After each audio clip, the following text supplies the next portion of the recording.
Magandang gabi guys. Meron po kaninang lasing sa labas. Tapos tinulungan ko po.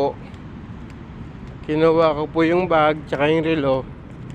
Tapos binigay ko po rin sa vendor para siya na po magbigay doon sa taong nalasing, para ibigay bukas pag naimasmasan po. Kaso babalikan ko po yung taong yon kasi hindi ko po chinek yung bag kung ano yung laman eh. Baka mamaya biglang may mawala ron, tapos kami yung mapagbintangan ng guard. Kaya babalikan ko po siya para malaman ko po kung ano po yung laman ng bag niya, para at least alam namin kung ano yung totoong laman ng mga bag niya. Samahan niyo po ako guys, at ito na po ako, papunta na po ako sa taas. Yan na po yung guard.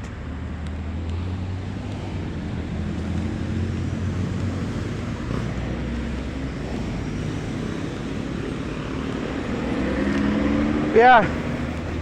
Tignan natin yung bag kung ano laman. Baka mamaya tayo kumuha nun, baka mamaya may mawala. Picturean mo na lang, doon Ha? lang natin. O sige.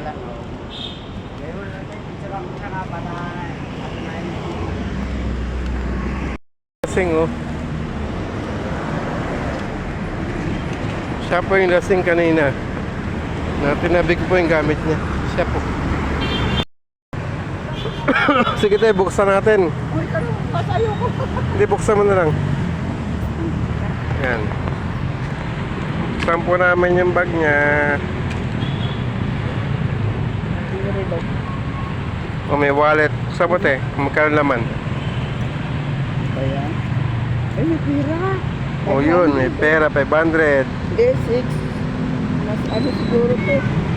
May ID siya. May ID. Magkano laman?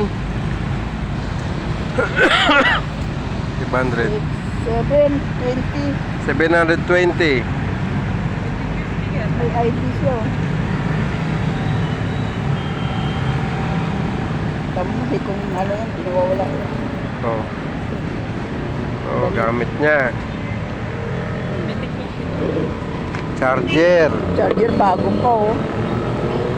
Salamat. Makapagpag. Oh, meron siyang tawag dito? Vape.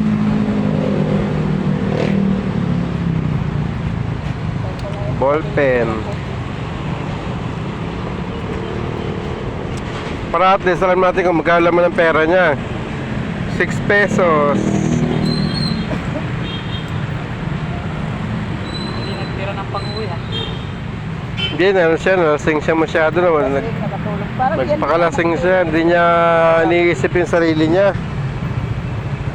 Hindi nagtira ng pang-uwi. Oh, may medyas. Ayan po guys. Ayan po yung mga laman ng... Wala po siyang cellphone. Ito po yung ID niya.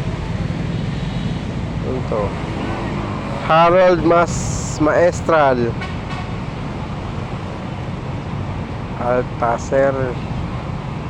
Altaserve Incorporation. Saan sila nagtatrabaho? Ito po, meron pa siyang relos. Sino po nakakilala sa kanya? Nandun po siya, lasing po siya ngayon. Ate, siya po yung si ate, salamat po. Ate, siya po yung magtatabi ng pera niya. Tubig, tapos nagsuka na. Inanong ko lang nga lang siya ng lamisa. Dito yung lamisa. Ah, nalasing nga dati yan. Parang siya rin, ko lang maano. Tapos may naawa sa kanyang rider. Inano siya. Kaya lang, kawawa naman siya kasi nagdala siya ng gamit, nagdala siya ng pera. Sige tayo, salamat. Hello guys. Magandang gabi po. Ito po yung may-ari ng bag kanina.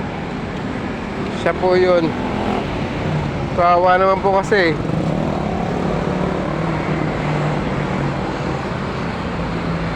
Huwag po natin samantalahin yung mga ganyan tao kasi kawawa naman po siya. Dapat po natin siyang tulungan. Huwag po natin siyang pagnakawan. Dahil hindi Hindi po nakakatuwa yan para sa ating Panginoon.